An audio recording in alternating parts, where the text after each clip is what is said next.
तो रब के करम से उम्मीद रखो, वो बड़ा करीम है। जब अता करने पे आता है तो बिजली को कड़क, शम्मा को लो देता है। वो तो पत्थर में भी कीड़ों को ग़िज़ा देता है, और देने पे जो आती है करीमी उसकी, एक मांगो तो 100 देता है। यार 100 नहीं 100 देता है, छप्पर फाड़ के नहीं, वो लेंटर फाड़ के भी दे देता है।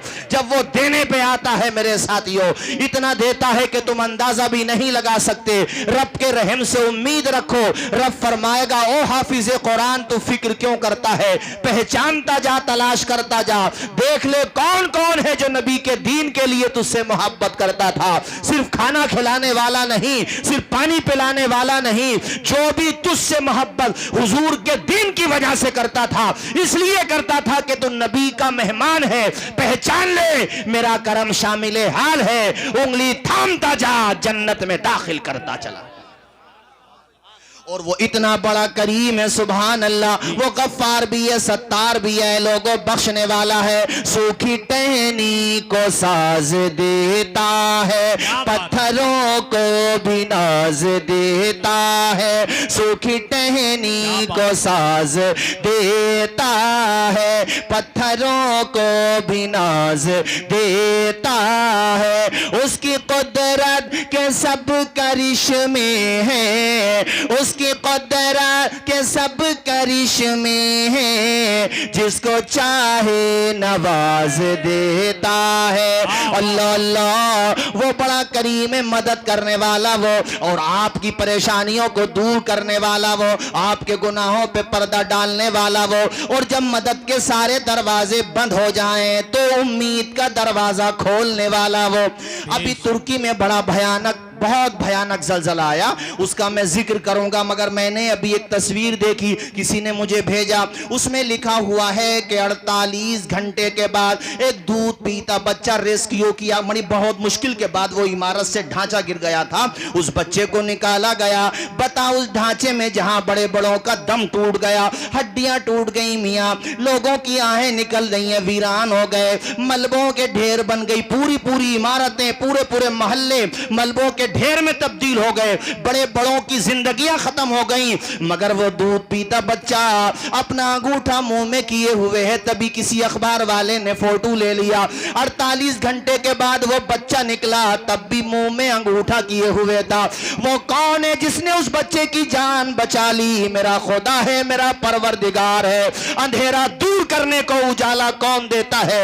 उम्मीदें टूट जाएं तो सहारा कौन देता है? शिकम की आग जब बढ़कर कलेजा छलनी करती है, बुझाकर तिश्नगी मुंह में निवाला कौन देता है? वो जो पत्थर में भी कीड़ों को ग़िज़ा देता है, वो खुदा है जो बिगड़े हुए काम बनाता है। इन मदरसों का फायदा देखो, सुभान अल्लाह। तुम्हें अंदाजा नहीं, आज मैं देखता हूं, सबको नहीं कह रहा हूं, मैं सबको नहीं कह रहा हूं, सब ऐसे होंगे तो कैसे काम चलेगा, मगर बाज को मैं देखता हूं कि वो मदरसों के बच्चों पे निगेटिव बातें करते हैं, मनफी तबसरे करते हैं, उनके लिबास पे फपकियां कसेंगे, उनका मजाक उड़ाएंगे। याद रखना नादानो, ये मदरसों का फैजान है। जो मस्जिदों की मीनारों से आजान की सदाएं बुलंद होती हैं, तुम्हारी मेहराबों में कुरान पढ़ा जा रहा, ये मदरसों का फैजान है कि पूरी पूरी यार तुम जोहर पढ़े बगैर काम करते हो, असर नहीं पढ़ते, मगरिब नहीं पढ़ते, ईशा भी गायब, और जनाबे वाला ईशा की नमाज पढ़े बगैर सो जाते हो, सुबह को फज्र की नमाज भी नहीं पढ़ते। मगर ये जरा जरा से बच्चे, कोई सुवार से आया है, कोई कैमरी से आया है, कोई बिलासपुर से आया है, बाज बच्चे तो दूसरे सूबों के आते हैं, बिहार से आए, बंगाल से आए, झारखंड से आए। ये बच्चे अपने माँ बाप को छोड़ के आते हैं, इनके तुम ही माँ बाप हो, इनसे मोहब्बत करो, नफरत न किया करो। 4-5 दिन घर से बाहर रखो तो माँ की याद आती है। इन बच्चों की कुर्बानी तो देखो कि किस तरह से दूर रहते हैं। मौलाना कमर साहब, हम साथ पढ़ा करते थे, जैसे ही बकरा ईद का टाइम आया, दिन गिनते थे कि कब बकरा ईद आएगी, कब घर जाकर के माँ के हाथ का खाना खाएंगे। आज अगर कोई आलिम फाइनेंशियली स्ट्रांग हो जाए, उसके पास कुछ दौलत इकट्ठी हो जाए, तो लोग एतराज तो बहुत करते हैं, मगर कामयाबी के पीछे छुपा हुआ अतीत नहीं देखते, उसका माजी नहीं देखते।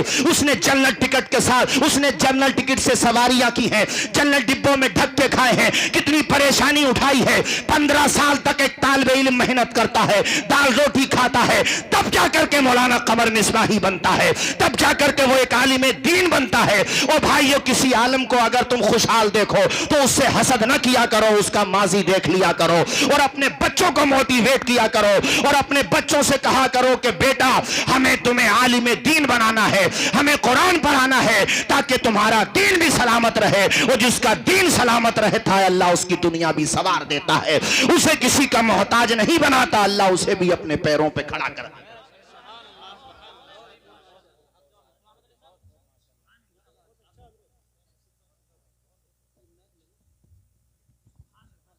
रात में इशा के देखो मगरिब की नमाज पढ़ी बच्चों ने, मगरिब की नमाज के बाद खाना खाते हैं, इशा के बाद बाद मदरसों में जहां मगरिब बाद खा लेते हैं तो खाना खाने के बाद बच्चे कुरान शरीफ लेकर बैठ गए। सुभान अल्लाह, कुरान शरीफ लेकर बैठ गए हजरत। और हमारे मुसलमान रमजान शरीफ में कुरान शरीफ पढ़ते हैं। बस इन बच्चों की कुर्बानी तो देखो यार, सिर्फ एतराज करते हो, मुस्बत पहलू नहीं देखोगे इन बच्चों का। वो फरिश्ते नहीं है, वीकनेस हो सकती है जी, लेकिन नामकार वालों तुमने मदरसे को फरोग दिया है, चला रहे हो, मेहनत कर रहे हो, असातिज़ा को खूब रिस्पेक्ट कर रहे हो, इसलिए तुम्हें सलाम करूंगा। तुम्हारे लिए मेरे दिल में इसलिए भी जगह है कि इदारा देखा तो दिल खुश हो गया। वो तशहीरुल उलूम है ही वाकई, अल्लाह ने चाहा तो उसकी तशहीर हो ही जाएगी, हो ही जाएगा। मेरे कहने का मकसद सिर्फ और सिर्फ इतना है मेरे साथियों कि उन बच्चों की कुर्बानी देखो। मगरिब से इशा तक कुरान पढ़ा, इशा की नमाज पढ़ी, इशा से 11 बजे तक 12 बजे तक कुरान पढ़ा। और रात में जब सोए हैं ना तो सोते हुए भी कुरान पढ़ रहे हैं, क्योंकि जो मोबाइल चलाते हुए सोता है वो नींद में भी मोबाइल ही चलाता है, और जो कुरान पढ़ते हुए सोता है वो नींद में भी कुरान ही पढ़ता हुआ नजर आता है। अल्लाह अकबर। और सुबह को वो फजर की नमाज से पहले उठ गए। उस्ताद भी उठ गया, वो उस्ताद जिसे तुम 12-15 हजार रुपए देकर के अपना गुलाम समझते हो, वो उस्ताद बेचारा 4 बजे उठ गया और कमची लेके बच्चों का सबक याद करा रहा है। तुमने तो नाश्ता भी कर लिया बगैर नमाज फजर पढ़े हुए।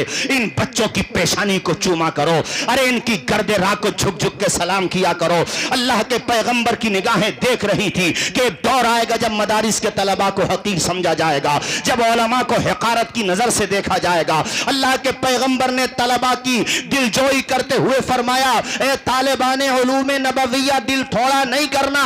जब तुम पढ़ने के लिए घर से निकलते हो तो आसमान से फरिश्ते निकल पड़ते हैं और तुम्हारे रास्तों में अपने परों को बिछा देते हैं। इसलिए अगर दुनिया तुम्हें मादियत न दे, मादियत से दूर भी रहना चाहिए। मेरा मतलब यह है कि दुनिया अगर तुम्हें अच्छी तनख्वाहें न दे तो तुम दिल थोड़ा न करना, दीन को छोड़ मत बैठना, इल्मे दीन से अपना रिश्ता मत तोड़ देना। दीन का काम तुम ही को करना है। दुनिया में जो मिल रहा है ठीक है, नहीं मिले तब भी ठीक है, लेकिन बाद मरने के तुम्हें जो अज्र मिलेगा उसका तुम हिसाब भी नहीं लगा सकते हो, उसका तुम अंदाजा भी नहीं लगा सकते हो। तुम्हारे चेहरे चमकते होंगे। और हाफिज कुरान से पता है रब क्या फरमाएगा, बशर्ते के वो आमिल हो, बशर्ते के वो अमल करने वाला हो। और अल्लाह चाहे तो वैसे भी वो तो मालिक है, खालिक है। रब फरमाएगा, ओ हाफिज जन्नत के दरवाजे में दाखिल हो रहा है ना, ये कह लो कि जन्नत की बाउंड्री में दाखिल हो रहा है, अब कुरान पढ़ना शुरू कर दे। और सुन, रत्तिलिल कुरान तरतीला, ठहर ठहर के पढ़ना, आराम आराम से पढ़ना, जल्दी जल्दी मत पढ़ना, ठहर ठहर के पढ़ना शुरू कर दे। सूरह फातिहा पढ़ेगा, सूरह बकरा पढ़ेगा, आले इमरान पढ़ेगा, सूरह निसा पढ़ेगा, सूरह मायदा पढ़ेगा, सूरह अनआम पढ़ेगा, सूरह आराफ पढ़ेगा, सूरह अनफाल पढ़ेगा, सूरह तौबा पढ़ेगा। वो सूरतें पढ़ता चला जा रहा है और आगे बढ़ता चला जा रहा है। रब कह रहा है पढ़ता चला जा, आगे बढ़ता चला जा। जब तू वो नास पे पहुंचेगा, सीन पर अलहम्द से लेकर वहां तक जितने रकबे में चला है सारी जन्नत तेरी।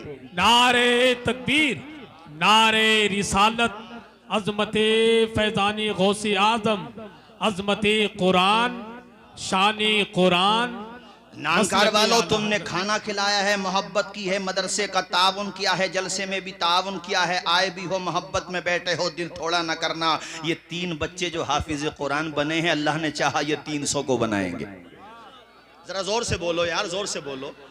और आवाज आए जोर से बोलो, सुभान अल्लाह। 300 बच्चों को बनाएंगे, वो 303,000 को बनाएंगे। इल्म का चराग है, फलता फूलता चला जाएगा, जलता चला जाएगा। और ये जरा जरा से बच्चे माशाअल्लाह जो आपके यहाँ से फारिग हो रहे हैं, दीगर हुफ्फाज़ किराम की जमात के साथ दुनिया की ताकूती ताकतों के सामने सीना सिपर होकर जो आए दिन कुरान की बेहुरमती करते रहते हैं। अभी एक मुल्क में कुरान भी जलाया गया माज़अल्लाह। वो ये समझते हैं कि कुरान को जला करके कुरान को मिटाने की कोशिश करते हैं। उनकी गलतफहमी यह है कि कुरान को अगर छपवाना बंद कर दिया जाए, कुरान पाक की प्रेसों पे पाबंदी लगा दी जाए, तो शायद कुरान की तालीम खत्म हो जाएगी, कुरान मिट जाएगा। मैं उनको बताना चाहता हूं, नानकार वालों मेरी तरफ देखो, मैं उनको बताना चाहता हूं नादानो, ये जो मदरसा चल रहा है तशहीरुल उलूम, यहाँ के 3 बच्चे खड़े हो गए और चैलेंज करते हुए उनसे कहने लगे सुभान अल्लाह। आइए हजरत तशरीफ लाइए माशाअल्लाह। मसलके आला हजरत माशाअल्लाह। दस्तार बंदी। आप लोग बैठे रहे,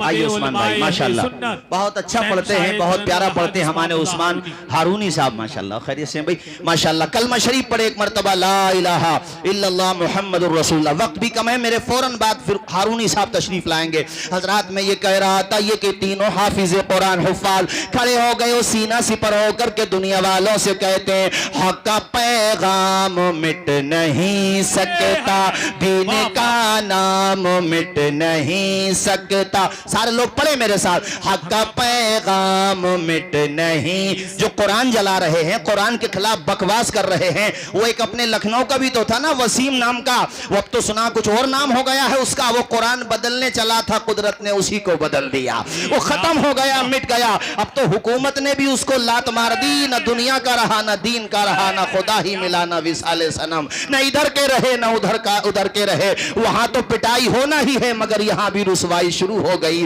अरे ये कुरान का मौजज़ा नहीं है तो और क्या है? जो कुरान से टकराता है वो जलीलो ख्वार हो जाता है। कुरान रब की किताब है, जो कुरान को मिटाने की बात करेगा, मिट गए, मिटते हैं, मिट जाएंगे, आदा तेरे, न मिटा है न मिटेगा कभी चर्चा तेरा। वाह वाह वाह। ये 3 बच्चे तो तुम्हारे तशरीरुल उलूम के, और अगर मैं मदारिस जोड़ लूं पूरे सुवार के, जिला रामपुर के, तो मियां 1000 तो जिला रामपुर ही में निकल जाते होंगे हुफ्फाज। मैं तो ये देख रहा हूं जितनी मुखालफत बढ़ रही है कारी अहमद अली साहब, उतने ही हुफ्फाज बढ़ रहे हैं। पहले मस्जिदों के मुतवल्ली तलाश करते थे, मुफ्ती शाहिद साहब के पास पहुंच गए। रामपुर में मौलाना कमर साहब के असाज़ा, हम सब के असाज़ा रहते हैं वहां पर, उनके पास पहुंच गए कि साहब हमें हाफिज जी की जरूरत है। पहले हाफिज कम थे, मस्जिदें ज्यादा थी, अब हालत यह है कारखाने भी कम पड़ गए, मस्जिदों को कम पड़े हुए तो काफी जमाना हो गया।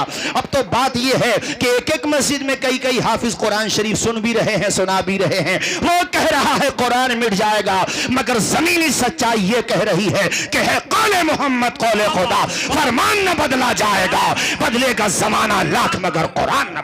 नारे तकबीर, नारे रिसालत, फैजाने गौसे आज़म, अज़मते कुरान, जश्ने दस्तार बंदी, मसलके आला हजरत। वाह वाह वाह वाह, क्या अल्लाह खुश रखे, जज़ाक खैर। सबको, आप सबके लिए दुआ करता हूँ, अल्लाह सबको खुश रखे। जरा जोर से बोले, तीनों बच्चों की तरफ से पढ़ रहा था, हक का पैगाम मिट नहीं।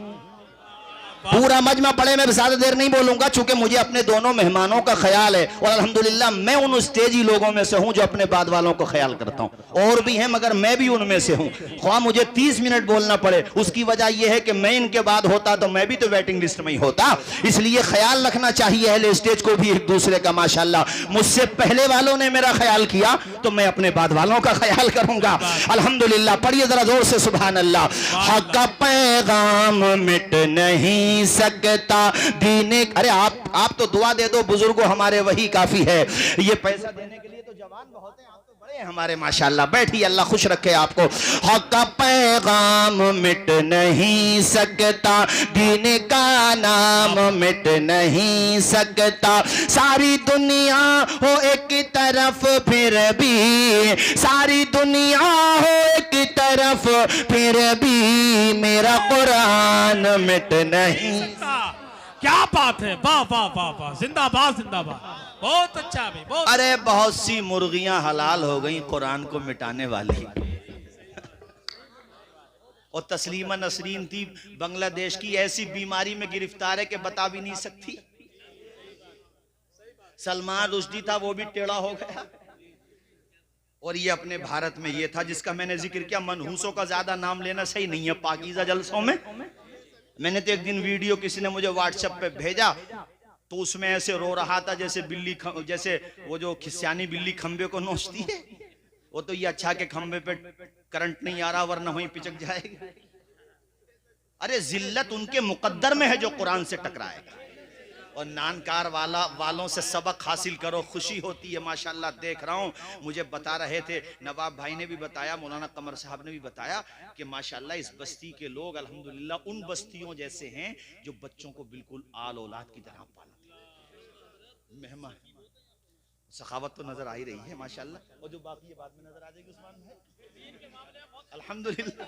क्यों भाई उस्मान भाई अल्हम्दुलिल्लाह, सखावत तो है ही माशाल्लाह। मेरी तरफ देखिए जरा, मुस्कुरा के बोलिए सुभान अल्लाह। सुभान अल्लाह। भाई अब तो तकरीर मुख्तसर होगी अजीज, उतना ही रखो कि दिल बहल जाए, उतना भी न चाहो किसी का दम निकल जाए। चमन रहेगा फूल खिलेंगे, जिंदगी रही तो फिर मिलेंगे। बस ये वाकया सुनाओ फिर तकरीर खत्म। अपने बच्चों के हाथों में कलम दो, अगर बच्चे पढ़ेंगे तभी तुम आबाद रहो। बहुत अच्छा बोल रहा, तभी तुम आबाद रहोगे। देखो तालीम, हुजूर इल्म के बारे में पता क्या कहते हैं? इल्म उजाला है। इल्म, हसन भाई जब उजाला होगा तभी तो अंधेरा खत्म होगा। आज गांव-गांव में झगड़े क्यों होते हैं? पार्टी बंदी के, खानदान के, ग्रुप बंदी के। हमारे यहाँ मुसलमानों में ये बहुत बड़ी कमजोरी है। बल्कि मैं तो गैर मुस्लिमों से भी कहता हूँ, भाई लड़ने की क्या जरूरत है, मत लड़ो। अल्लाह ने पैसा दिया है तो संभाल के रखो, बच्चों को पढ़ाओ, MBBS बनाओ, आलिम भी बनाओ, फकी बनाओ, इंजीनियर बनाओ, मगर पहले उन्हें दीन की जरूरी तालीम दो। ऐसा ना हो कि है तो करोड़पति, अब्बा का जनाजा रखा है तो नापाक दूर खड़ा हुआ है, रूह तड़प रही होगी कि बेटे तेरे लिए मैंने दिन को दिन नहीं समझा, रात को रात नहीं समझा, और तू इतना बदनसीब, तेरा बाप भी बदनसीब कि तेरे बाप को अपने बेटे की दुआए जनाजा नसीब न हुई, और तू ऐसा बदनसीब है कि तुझे अपने अब्बा का जनाजा नसीब नहीं हुआ। तब एहसास होगा तो उस अमीर से तो वही गरीब अच्छा जो रक्षा चलाता है मगर बेटा मदरसे में कुरान सुनाता है। और जब जनाजा रखा हुआ होगा सामने, वो हाफिज कुरान, अगरचे वो नाज़रा ख्वाह हो, हाफिज ना हो, नाज़रा ख्वाह हो, मगर सही तलफ़्फ़ुज़ के साथ कुरान शरीफ पढ़ता हो, वो जब मुसल्ले पे खड़े होके कहेगा ना अल्लाहु अकबर, उसके बाद सना पड़ेगा, दूसरी तकबीर के बाद दुरूद पड़ेगा, तीसरी तकबीर के बाद पड़ेगा अल्लाहुम्मा रब्बिग़फ़िरली हय्यिना व मय्यितिना व शाहिदिना व गाइबिना व सगीरिना व कबीरिना व ज़करिना व उनसाना, अल्लाहुम्मा मन अहयैतहु मिन्ना फ़अहयिही अलल इस्लाम व मन तवफ़्फ़ैतहु मिन्ना फ़तवफ़्फ़हु अलल ईमान। एक बेटे के दिल में अपने बाप के लिए जो दर्द होगा, जो सोज़ो गुदाज होगा, वो दूसरों के दिलों में शायद नहीं होगा। और दुआ तभी ज्यादा कबूल होती है जब दर्द ज्यादा होता है, लगन ज्यादा होती है और रिक्कत ज्यादा होती है। दिल भी रो रहा है, आंखें भी बरस रही हैं, मालिक मेरे बाप का साया सर से उठ चुका है। वो बाप जब मैं घर से पढ़ने जाता था कर्जा औरों से लेता मगर मुझे देता था। वो बाप जो जुमेरात को छुट्टी के दिन इंतजार करता था और जब तक मैं पलट के ना आ जाऊं मेरा बाप खाना नहीं खाता था। या माँ का जनाजा रखा है तो दिक्कत तारी है, रो रहा है, दुआए जनाजा पे पढ़ के फारिग हो गया, चौथी तकबीर कही, नमाज से फारिग हो गया और उसके बाद रो रहा है, कब्रिस्तान की तरफ जा रहा है तो गरीब का बेटा मगर उसके बाप की रूह मचल रही है, मालिक मेरे बेटे ने दौलत तो नहीं कमाई मगर जन्नत में जाने का सामान हो गया है, मेरे लिए दुआएं मग़फ़िरत कर रहा है, रब के करम से उम्मीद है रब फरमाएगा फरिश्तों इसकी कब्र में जन्नत का बिछोना बिछा दो। फरिश्ते कहेंगे मौला नामा अमाल नेकियों से खाली है, गुनाह बहुत ज्यादा है। रब कहेगा फरिश्तों में गफ्फार भी तो हूँ, मैं सत्तार भी तो हूँ, मैं गुनाहों को बख्शने वाला हूँ, रहीम हूँ, मैं करीम हूँ। ए फरिश्तों तुम इसके नामे अमाल को देख रहे हो, मैं इसके बेटे की दुआओं को देख रहा हूँ, इसके बेटे की तिलावत को देख रहा हूँ। इसलिए मैंने कहा हमारे बहुत से मिलने वाले माशाल्लाह MBBS डॉक्टर हैं मगर क्लिनिक में कुरान, हमारे संभल में है क्लिनिक में कुरान शरीफ रखते हैं, डॉक्टर भी बनो। मैंने ये कहा तुमसे कि गांवों में देहात की जिंदगी में सारी बातें बहुत अच्छी है, खाने की चीजें अच्छी मिलती हैं, आबो हवा अच्छी मिलती है, अपने दालानों पे बैठकों पे दरख्त होते हैं माशाल्लाह, लेकिन ये झगड़े जो होते हैं ना छोटी छोटी बातों में, ये बहुत डेंजर चीज़ है भाई साहब। झगड़ों से तो बचो, जैसे मास्क लगा के कोरोना से बचते थे ना, ऐसी गर्दन दबा के झगड़ों से बच जाओ, इसी में भलाई है। अपने बच्चों को काम काज पे लगाओ, सारे बदले तुम मत लो कि मुझे ऐसे कह दिया, घूर के देख रहा था, अब राइफल निकाल, उसने डंडा निकाला, तुमने राइफल निकाली, अरे डंडे के बदले में डंडा भी ना निकालते, हम तो ये कह रहे हैं मगर निकालते चलो डंडे ही निकाल लेते, मगर राइफल निकाल करके लाए। गुस्सा आपे से बाहर है, कुछ फैसले अल्लाह पे भी छोड़ दो, बदला लेने वाली जात अल्लाह की जात है, वो इंतकाम ले लेगा। तुम बर्दाश्त कर दो, तुम बर्दाश्त करो। कहते हैं कि पीछे हटने से अगर लड़ाई बचती हो तो हट जाना चाहिए, अपना भी फायदा है, मुखालिफ का भी फायदा है, और मुखालिफ को ये सोचना चाहिए। मैं भी देहात में रहता हूँ मौलाना कमर साहब, मुझे पता है जो हालात देहात के रामपुर में है ना, वही हालात संभल में हैं। देहात की जिंदगियां बहुत अच्छी होती हैं मगर झगड़े बहुत होते हैं। अरे इलेक्शन खत्म हो गए, जिसने जिसे वोट दे दिया यार, बात खत्म। अपनी अपनी मेहनत करो, अल्लाह तुम्हें जज़ाए खैर दे, कोशिश करो, मगर आपस में भी दुआ सलाम रखो। हमारे अंदर कोई खानदानी दुश्मनी थोड़ी है, दीन की दुश्मनी थोड़ी है। हमारी तरफ कई गांव है माशाअल्लाह, दोनों प्रधान आपस में दुआ सलाम करते हैं, एक दूसरे के घर पे जाते हैं। मैं तो चाहता हूं हर जगह यह माहौल बने, और दूसरा अगर सलाम नहीं करता तो उसका किरदार है तुम झुक के सलाम करो। हसन वो शेर याद आ रहा है कि अदब से झुकता है, झुककर सलाम करता है, फकीर दिल को सिकंदर सलाम करता है। न इसमें रहना कि वो बढ़कर सलाम करे, बड़ा तो वो है जो बढ़कर सलाम करता है। तुम सलाम करोगे एक दिन उसे शर्म आ ही जाएगी। अदब, मैं जरा तरन्नुम में पढ़ देता हूं जरा। अदब से झुकता है, झुककर सलाम करता है, फकीर दिल को सिकंदर सलाम करता है। न इसमें रहना के कोई तुम्हें सलाम करे, बड़ा तो वो है जो बढ़कर सलाम करता है। वाह वाह वाह वाह, क्या बात है, सुभान अल्लाह सुभान अल्लाह। हक है। झगड़े खत्म करो, बच्चों को पढ़ाओ, बस मैं ये कहना चाहता हूँ। हो सकता है पार्टी बंदी चलती रहती है, सबकी अपने अपना एक वो है, लेकिन मुझे आजम खान साहब का एक जुमला बहुत अच्छा लगा भाई। उन्होंने बोला था कहीं पे, वो मैंने और जगह तकरीर में बोला, सबके अपने अपने मफादात होते हैं, वो एक अलग मैटर है, लेकिन उन्होंने एक जुमला बोला था कि अपनी नस्लों के बारे में अगर तुम भी नहीं सोचोगे तो 7 समंदर पार से तुम्हारे बच्चों के हाथों में कलम देने के लिए कोई नहीं आएगा, तुम्हें ही पढ़ाना पड़ेगा। देख तालीम का ज़ौक़ कैसे होता है। हजरत इमाम अबू यूसुफ अल मुतवफ़ा 182 हिजरी, इमाम आज़म अल मुतवफ़ा 150 हिजरी, ये शागिर्द है इमाम आज़म के, बड़े ज़हीन थे, मगर माँ घर की हालत सही नहीं थी इमाम अबू यूसुफ की। तो एक दिन देख लिया इमाम आज़म ने, पेशानी समझ के बच्चा ज़हीन है, वो कहा बूढ़ी औरत इस बच्चे को मुझे दे दे, मैं तेरे बच्चे को पढ़ाऊंगा। यार टीचर भी हो तो फिर हमारे इमाम आज़म जैसा। सुभान अल्लाह सुभान अल्लाह सुभान अल्लाह। बाज इमाम आज़म की इल्मे हदीस पे बात करते हैं, वक्त होता तो बताता, इमाम आज़म की बात करते हो। अरे हमारा इमाम आज़म तो खुदा की कसम वाकई में आज़म ही है। हक है, जरा जोर से बोलो। सुभान अल्लाह सुभान। इमाम शाफई इमाम मोहम्मद के शागिर्द हैं, और इमाम मोहम्मद इमाम आज़म के शागिर्द हैं। सुभान अल्लाह सुभान अल्लाह सुभान। कहा बूढ़ी अपने बच्चे को भेज दे, तो बाज औरत, हालांकि वो बिलाशुबा उनकी माँ थी, मगर उनका ज़ौक़ नहीं था पढ़ाने का, और आप खामोशी से ले आते थे। अरे अबू यूसुफ, कहा याकूब नाम था, कहा याकूब बेटे आ जाया कर।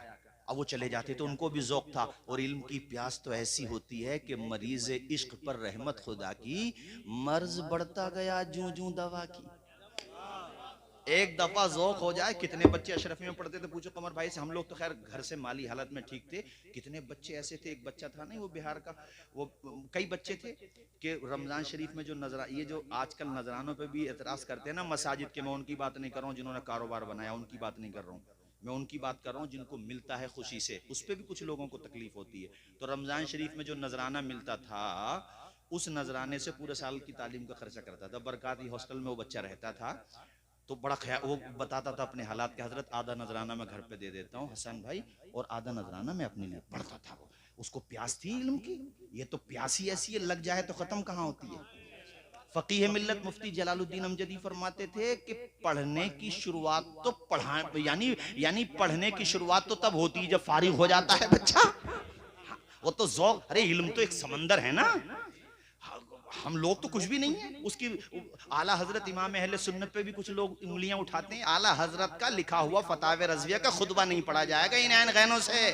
हाँ, आला हजरत को बाद लोग कहते वो सिर्फ मौलाना ही तो थे। अबे मौलाना नहीं थे, पढ़ के देख आला हजरत को।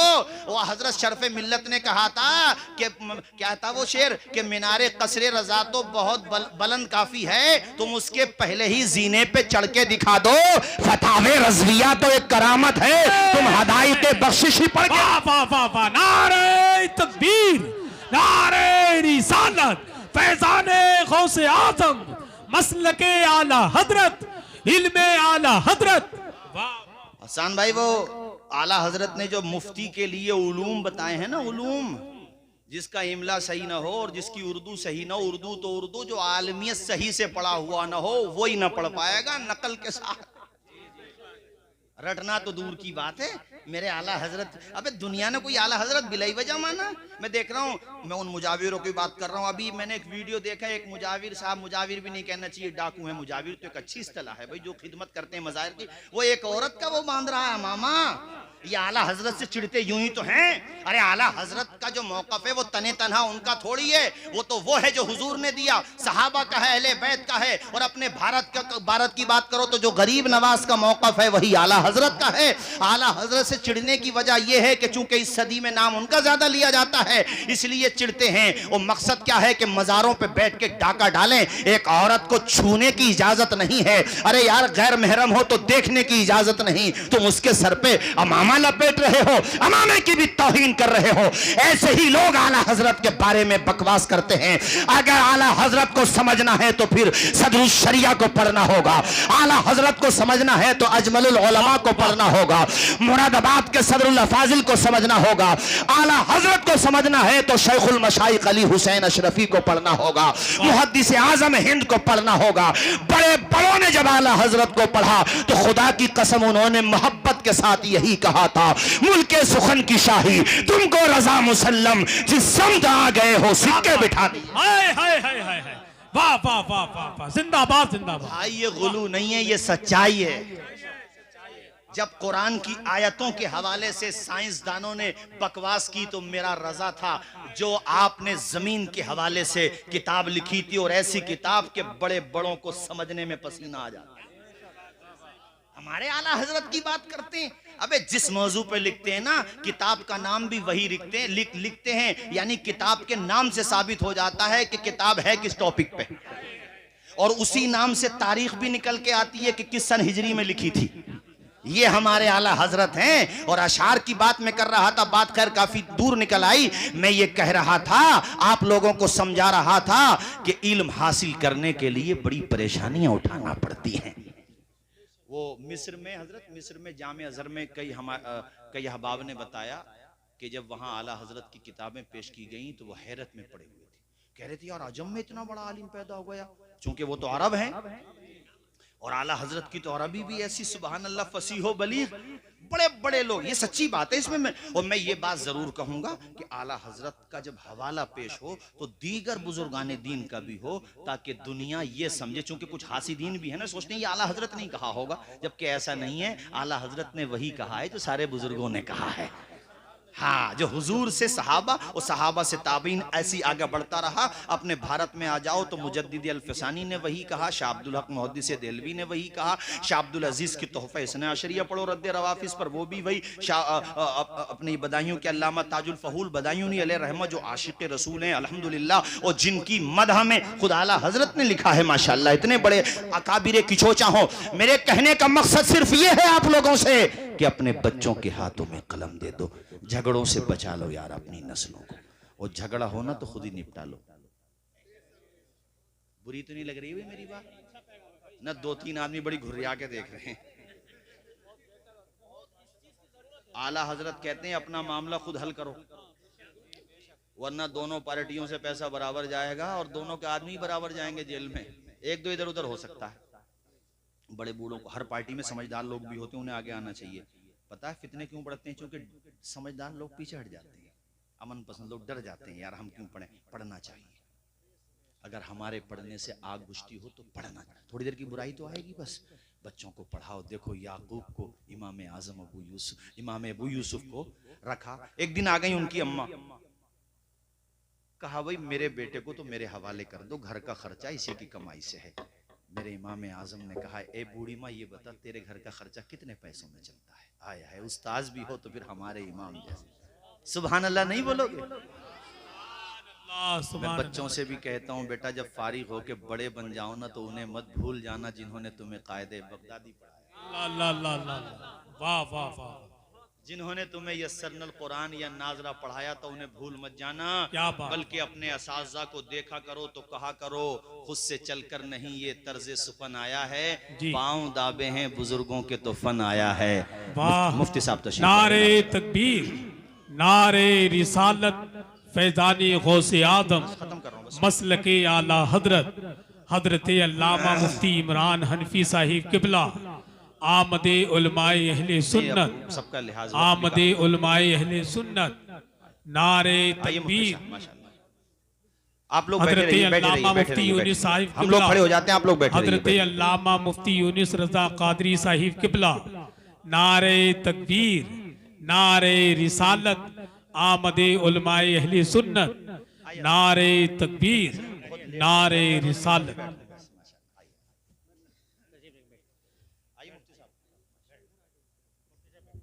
माशाल्लाह भाई बहुत मेहनत कर रहे हैं मौलाना हसनैन साहब, मैंने जिक्र किया है माशाल्लाह। अल्लाह ताला आइए बैठिए बैठिए, कलमा शरीफ पढ़िए, ला इलाहा इल्लल्लाह मुहम्मद रसूलुल्लाह।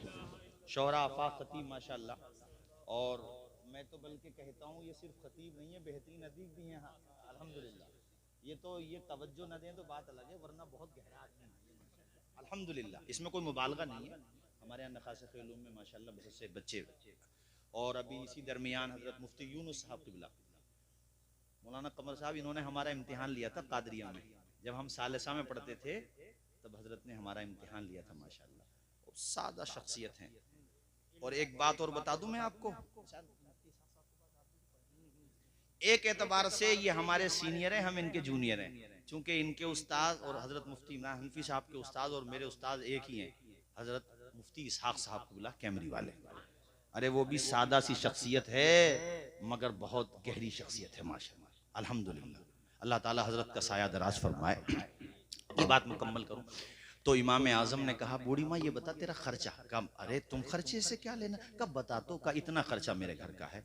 का देख तुझे खर्चा भी मैं दूंगा लेकिन याकूब को मेरे हवाले कर दे, चूंकि तेरे बेटे की पेशानी पर मैं जो लकीरें देख रहा हूँ बूढ़ी माँ वो तुझे नजर नहीं आ रही हैं। तेरा बेटा एक दिन वो आएगा कि बादशाहों का खाना खाएगा, रोगने पिस्ता खाएगा, रोगने पिस्ता। यहाँ पिस्ते नहीं मिलते, वो रोगने पिस्ता।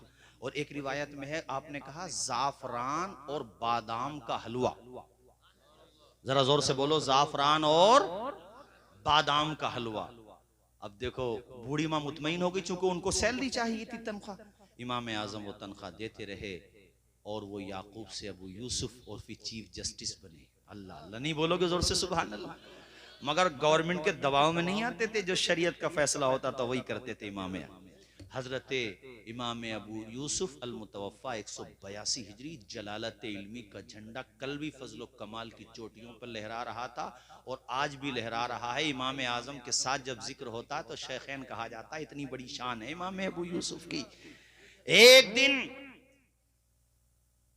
खलीफा वक्त के दरबार से हलवा पेश हुआ, वही हलवा जाफरान और बादाम का बना हुआ हलवा। या फिर ये कि एक दफा आप तशरीफ फरमा थे तो आपकी बारगाह में रोगने पिस्ता पेश किया गया और आपने जब वो खाना देखा तो अपने उस्ताद की दुआएं याद आ गई, आंखों में आंसू आ गए कि मालिक मेरे उस्ताद ने जो दुआ दी थी आज पूरी हो रही है। इसलिए मैंने कहा फारिग होने वाले तलबा से या जो फारिग हो चुके हैं पढ़ रहे हैं, कभी भी अपने असातिज़ा को भूला मत देना। कामयाबी के किसी भी जीने पे पहुंच जाओ, उन्हें याद रखो जो तुम्हें उस वक्त चाहते थे जब तुम्हें कोई जानता भी नहीं था। अपने माँ बाप को भी कभी मत भुला देना। ये भी नहीं हो कि काबिल हो गए तो अपने माँ बाप को भी नहीं पहचान रहे हो, अपने असातिज़ा को नहीं पहचान रहे हो। अरे ये उस्ताद ही तो होता है जो तुम्हें बोलना सिखाता है यार, दुनिया की आंखों में आंखें डालकर बात करना सिखाता है। ये आखिरी बात और मौलाना कमर साहब बस आपकी बात का लिहाज करते हो हजरत, ये मैंने 5 मिनट बढ़ाए। अभी इराक से खबर आई इसी महीने में, एक माँ को, ये हमारी माएँ भी सुन रही हैं, इनको भी मैं कहूँगा चूंकि माँओं को भी बड़ा हौसला होता है पढ़ाने का और बड़ा जज्बा होता है। जाहिर है हम आप यहाँ सब बैठे हैं जितने भी देख रहे हैं, हमारी तालीम के पीछे हमारे माँ बाप का बहुत बड़ा रोल है। वो हमें न पढ़ाते तो शायद आज हम आपके सामने गुफ्तगू नहीं कर रहे होते। तो वो स्कूल पढ़ने जाता था। अब पढ़ के जब आया तो उसकी माँ ने एक दिन उसकी कॉपी पे उसके नाम के आगे तैयार लिख दिया। तैयार अरबी में कहते हैं पायलट को। ये अभी की इसी मतलब दिसंबर की खबर बता रहा हूँ आपको, ये जो वायरल हुई खबर दिसंबर में वायरल हुई। तैयार लिख दिया। माँ से कहा माँ तूने तैयार क्यों लिखा? कहा बेटे मैं तुझे पायलट देखना चाहती हूँ। दीन की तालीम तो हासिल करेगा तू, मगर मैं तुझे पायलट देखना चाहती हूँ। हाय हाय हाय। उसने ऐसी ठानी कि माँ तूने मुझे पैदा किया है, सारी हड्डियां टूट जाएं जितना दर्द होता है ना, उतना दर्द हमारी आपकी पैदाइश में हमारी और आपकी माँ को हुआ था। ए माँ तेरा ख्वाब पूरा करूंगा। और उसने जो साहब पढ़ना शुरू किया है 1988 में ये कॉपी उसने बाज़ाब्ता उसका फोटो भी वायरल किया। और माशाल्लाह देखो अभी यही दिसंबर में उसकी माँ ने उम्रा किया और उसकी माँ ने ये कहा था बेटे मैं जब मदीना जाऊं या मक्का जाऊं तो मेरी ख्वाहिश ये है कि जिस जहाज में जाऊं उस जहाज का पायलट मेरा लाडला हो, मेरा बेटा हो। नहीं बोलोगे जोर से सुभान अल्लाह? और बेटे ने साबित करके दिखा दिया। उस माँ की दुआओं से, उस माँ के दिल से कितनी दुआएं निकल रही होंगी। जो माँ जब चढ़ रही होगी फ्लाइट पे अंदर एंटर कर रही होगी और सामने पायलट बेटा अपनी माँ को सैल्यूट कर रहा होगा। और उसने सिर्फ सैल्यूट नहीं किया कमर भाई, उसने अपनी हिस्ट्री लिखी है, मैं ट्विटर पे पढ़ रहा था। वो कहता मेरी माँ जब एंटर हुई पायलट यानी हवाई जहाज के अंदर तो मैंने माँ के कदमों को चूमा और कहा माँ आज जो बुलंदी नजर आ रही है वो तेरे कदमों की धूल की बरकत है। आपने भी माशाअल्लाह अपने माँ बाप को उम्रा कराया मौलाना कमर साहब आपने? अच्छा माशाल्लाह हज कराया आपने, माशाल्लाह अल्लाह खुश रखे। तुमसे भी कहता हूं यार प्लॉट खरीदते रहते हो, कारोबार करते हो, अरे अपने माँ बाप को मक्का मदीना भी दिखा दो यार, साथ चले जाओ उन्हें हज करा दो। अल्लाह ताला मेरे वालिद मरहूम की मगफिरत फरमाए। खैर ज़माने तालिब इल्मी तर तबीयत नासासी मौलाना कमर साहब आप थे, हमें माशाल्लाह रुखसत करने आए थे, मुझे वो वक्त याद नहीं है। ये मेरे बड़े अच्छे जिगरी दोस्त है, मेरे रूम पार्टनर हैं। तो उसी जिस साल हमारी फरागत थी उस साल वालिद साहब का तो इंतकाल हो गया था, लेकिन मैंने बाद में अल्हम्दुलिल्लाह अपनी वालदा के साथ हज किया ताकि उनकी दुआएं मुझे मिल जाएं। चूंकि माँ बाप का मामला इतना बुलंद होता है यार, माँ बाप जब नहीं रहते हैं तब एहसास होता है कि माँ बाप क्या होते हैं। अपनी माँ की भी कदर करो, अपने बाप की भी कदर करो। और उस बेटे ने पायलट बन के ये साबित कर दिया कि लोहा जितना तपता है उतना ही परखर निखरता है, और सोने को जितनी धार लगे उतना ही खूब तेज चमकता है। मिट्टी का बर्तन तपता है तब धुन पर खूब खनकता है, और सूरज जैसा बनना है तो सूरज जैसा जलना होगा। नदियों सा आदर पाना है तो पर्वत छोड़ निकलना होगा। हम आदम के बेटे हैं, क्यों सोचें रास्ता सरल होगा। कुछ ज्यादा वक्त लगेगा पर संघर्ष जरूर सफल होगा। हर एक संकट का हल होगा, वो आज नहीं तो कल होगा। राहत इंदौरी साहब इंतकाल कर गए, उन्हीं के शेर पे तकरीर खत्म। इंशाल्लाह फिर कभी आया तो बाकी बात होगी। और माशाल्लाह जो खतीब तशरीफ फरमा आप सुनेंगे, सुनते ही रहते हैं माशाल्लाह, बहुत सीनियर है हमसे, दिल बाग बाग हो जाएगा। राहत इंदौरी साहब का ये शेर, ए बच्चों तुम्हारे लिए जो जवान यहाँ बैठे जो स्टूडेंट पढ़ रहे हैं, तुम्हें जज्बा दिलाने के लिए राहत इंदौरी साहब का ये शेर पढ़ रहा हूँ और अपनी तकरीर खत्म कर रहा हूँ कि परों को खोल जमाना उड़ान देखता है, जमीन पे बैठ के क्या आसमान देखता है।